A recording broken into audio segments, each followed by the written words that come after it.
سبيل الدموع سبيل مريح تنهد يا صاحي كي تستريح.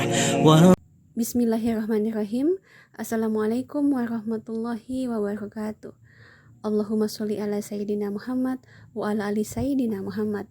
Alhamdulillah, puji dan syukur kehadirat Allah Subhanahu wa Ta'ala, karena berkat izin dan kuasanya kita masih bisa bertemu pada mata kuliah Sejarah Kebudayaan Islam. Tak lupa sholawat serta salam senantiasa tercurah kepada junjungan kita Nabi Muhammad SAW, kepada keluarganya, sahabatnya, dan insya Allah percikan rahmatnya akan sampai kepada kita yang istiqomah menjalankan syariatnya. Apa kabar masaku sekalian? Semoga kalian semua senantiasa dalam lindungan Allah Subhanahu wa Ta'ala. Pada kesempatan kali ini kita akan membahas tentang perkembangan Islam pada masa Bani Abbasiyah. Mohon disimak dengan baik.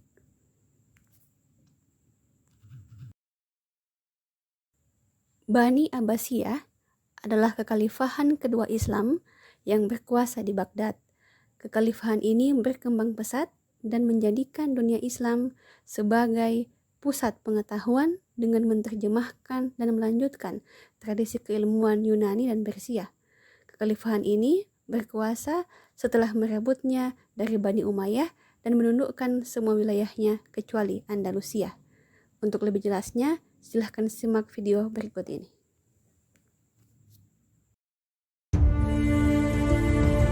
Kekhalifahan Bani Abbasiyah atau dinasti Bani Abbasiyah adalah kekhalifahan Islam kedua setelah berakhirnya kekhalifahan Rasyidin yang berkuasa di Baghdad dari tahun 750 Masehi sampai dengan tahun 1258 Masehi dan berlanjut di Kairo mulai tahun 1261 Masehi di bawah naungan Kesultanan Mamluk Mesir. Bani Abbasiyah merujuk kepada keturunan dari paman Nabi Muhammad SAW, yaitu Abbas bin Abdul Muthalib. Oleh karena itu, mereka juga termasuk ke dalam Bani Hashim. Kekhalifahan Bani Abbasiyah berkembang pesat dan menjadikan dunia Islam sebagai pusat pengetahuan dunia. Kekhalifahan ini berkuasa setelah merebutnya dari Bani Umayyah dan menundukkan semua wilayahnya kecuali Al-Andalus. Bagaimana sejarah kekhalifahan Bani Abbasiyah? Mari kita bahas bersama Sejajar Arah.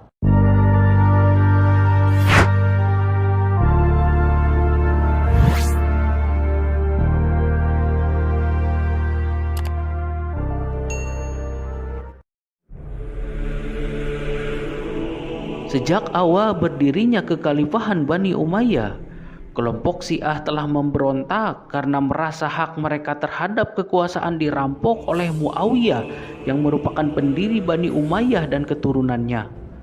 Begitu pula dengan kelompok Khawarij yang juga merasa bahwa hak politik tidak dapat dimonopoli oleh keturunan tertentu, tapi hak setiap muslim. Masalah itu terus memburuk hingga pertengahan abad ke-8, banyak umat yang tidak lagi mendukung Bani Umayyah yang dinilai korup, sekuler, dan memihak sebagian kelompok. Kelompok lain yang sangat membenci kekuasaan dinasti Umayyah adalah Mawali, yaitu orang-orang muslim non-Arab.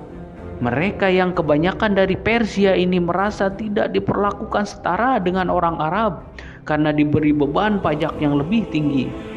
Keadaan pun semakin memburuk oleh perang saudara antar sesama Bani Umayyah yang oleh masyarakat telah dicap bermoral buruk. Permasalahan yang menimpa pemerintahan Bani Umayyah memicu lahirnya gerakan Abbasiyah. Gerakan Abbasiyah sendiri diambil dari nama paman Nabi Muhammad SAW, yaitu Al-Abbas. Gerakan ini berusaha menggulingkan kekhalifahan Umayyah karena mengklaim Daulah Abbasiyah sebagai penerus sejati Nabi Muhammad SAW berdasarkan garis keturunan mereka yang lebih dekat. Dalam revolusinya, Daulah Abbasiyah berbekal janji akan mendirikan sistem yang lebih ideal bagi umat Islam. daripada dinasti Umayyah yang dinilai sebagai penindas dan tidak memiliki legitimasi keagamaan. Gerakan yang dilakukan Bani Abbasiyah pun didukung oleh sebagian besar orang Arab yang dirugikan Bani Umayyah, dengan tambahan paksi Yaman, Mawali, Khawarij, dan Syiah. Kelompok inilah yang mendukung Abdullah al-Abbas as-Saffah, keturunan paman Nabi Muhammad, untuk melakukan revolusi guna menggulingkan kekuasaan Bani Umayyah. Selain Abdullah Abbas as-Saffah, salah satu tokoh yang berperan dalam proses berdirinya Daulah Abbasiyah adalah Abu Muslim al-Khurasani. Abdullah Abbas as-Saffah merekrut Abu Muslim al-Khurasani sebagai agen propaganda sekaligus panglima perang. Peran Abu Muslim al-Khurasani begitu sentral ketika menjadi agen propaganda gerakan Abbasiyah pada tahun 746 Masehi. Ia mampu menarik simpati rakyat Khurasan untuk menggalang kekuatan politik dan mendeklarasikan gerakan oposisi Abbasiyah. Setahun kemudian, yakni pada tahun 747 Masehi, Abu Muslim al-Khurasani memimpin pemberontakan pada kekuasaan Bani Umayyah di Merv yang sekarang masuk wilayah Turkmenistan. Pertempuran ini berlangsung hingga mampu menguasai Herat, Balkh, Bukharistan, Tirmid, Samarkand, dan Bukhara. Peperangan Revolusi Abbasiyah memuncak pada tahun 750 Masehi ketika terjadi pertempuran Zab yang menandai runtuhnya Bani Umayyah. Khalifah Bani Umayyah terakhir, yaitu Marwan bin Muhammad atau Marwan II, berhasil ditangkap dan terbunuh di Mesir, dan kemudian Abdullah Abbas as-Saffah resmi memimpin Bani Abbasiyah sebagai khalifah pertamanya. Khalifah Abbasiyah memindahkan ibu kota pemerintahan dari Damaskus ke Baghdad. Selama 5 abad pemerintahannya, kekhalifahan ini berhasil menjadikan dunia Islam sebagai pusat pengetahuan dunia. Selama masa pemerintahannya, kekhalifahan Abbasiyah menerapkan pola pemerintahan yang berbeda-beda sesuai perubahan politik, sosial, dan budaya. Para ahli biasanya membagi masa pemerintahan Bani Abbasiyah menjadi 5 periode. Periode-periode tersebut diantaranya sebagai berikut.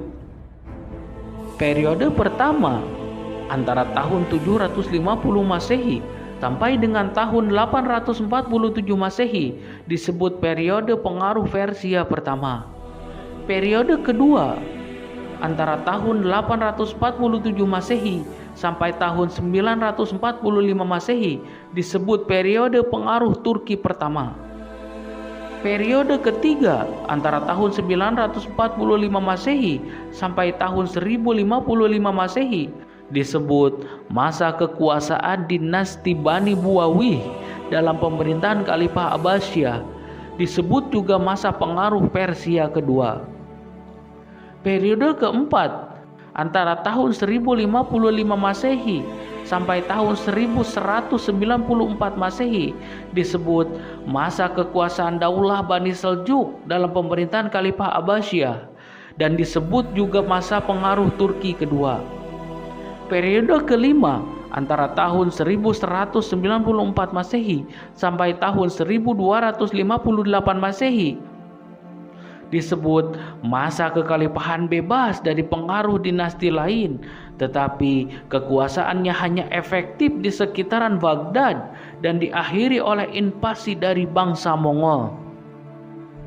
Sementara pemimpin yang berhasil membawa kekhalifahan Abbasiyah pada masa keemasannya yang pertama adalah Al-Mahdi, yang berkuasa antara tahun 775 Masehi sampai tahun 785 Masehi. Yang kedua adalah Al-Hadi, yang berkuasa antara tahun 775 Masehi sampai tahun 786 Masehi.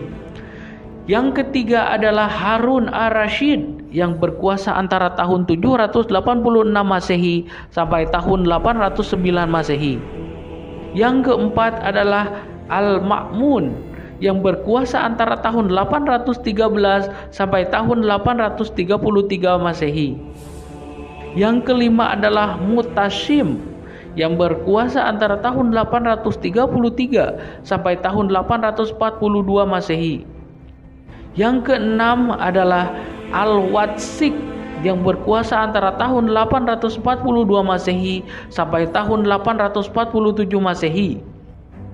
Yang ketujuh adalah Al-Mutawakkil yang berkuasa antara tahun 847 Masehi sampai tahun 861 Masehi. Pada masa kepemimpinan Al-Mahdi, perekonomian mulai meningkat, utamanya peningkatan di sektor pertanian, mulai irigasi dan peningkatan hasil pertambangan seperti perak, emas, tembaga, dan besi. Selain itu, para pedagang yang transit dari timur dan barat juga banyak membawa kekayaan.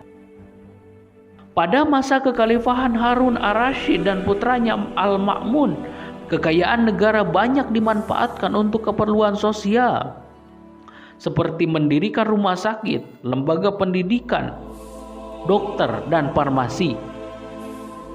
Selama pemerintahannya, Bani Abbasiyah berhasil mengkonsolidasikan kembali kepemimpinan gaya Islam dan menyuburkan ilmu pengetahuan.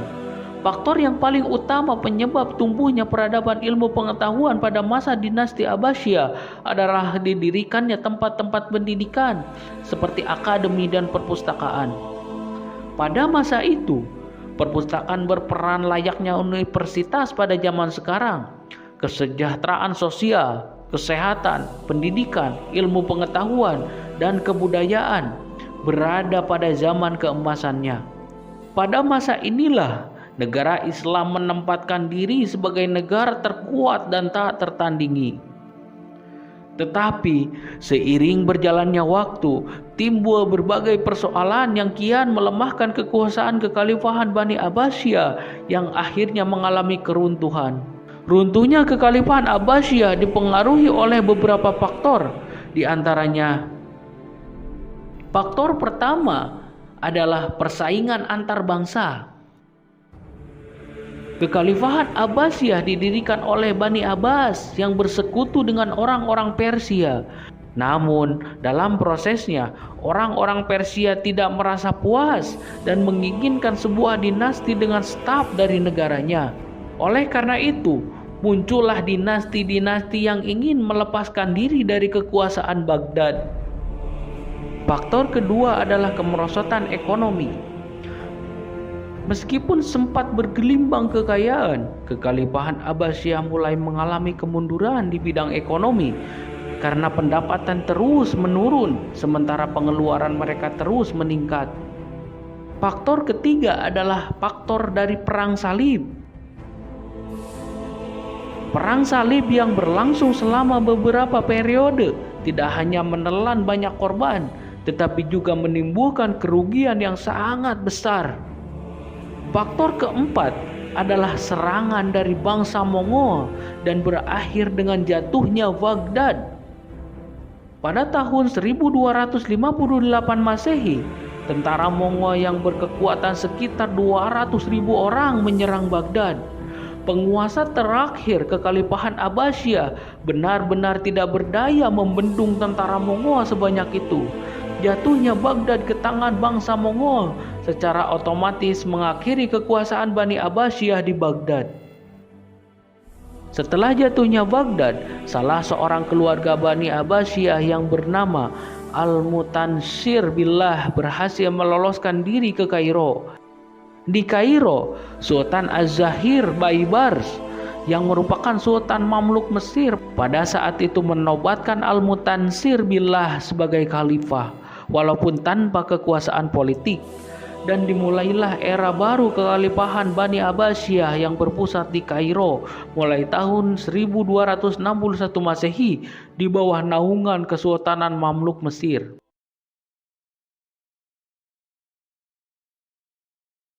Jatuhnya kota Baghdad pada tahun 1258 Masehi ke tangan bangsa Mongol bukan saja mengakhiri kekuasaan Khalifah Bani Abbasiyah di sana, tetapi juga merupakan awal dari masa kemunduran politik dan peradaban Islam, karena Baghdad sebagai pusat kebudayaan dan peradaban Islam ikut pula di bumi hanguskan oleh pasukan Mongol yang dipimpin oleh Hulagu Khan. Demikianlah apa yang menjadi pembahasan kita kali ini. Semoga bermanfaat. Wassalamualaikum warahmatullahi wabarakatuh.